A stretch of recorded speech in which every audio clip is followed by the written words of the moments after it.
অবৈধ বাংলাদেশিদের জন্য ভারতে ডিটেনশন সেন্টার বা আটক কেন্দ্র তৈরি করা হবে বলে জানিয়েছেন পশ্চিমাঞ্চলীয় রাজ্য মহারাষ্ট্রের মুখ্যমন্ত্রী দেবেন্দ্র ফডণবীস। শুক্রবার এক প্রতিবেদনে এই তথ্য জানিয়েছে ভারতীয় বার্তা সংস্থা এএনআই।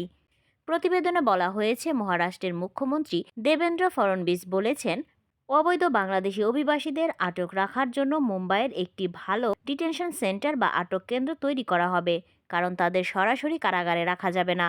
সম্প্রতি আমরা দেখছি অনেকেই মাদকের মামলায়, অনেকেই অবৈধ প্রবেশের মামলায় গ্রেফতার হওয়ার পাশাপাশি অবৈধ বাংলাদেশিরাও গ্রেফতার হচ্ছেন।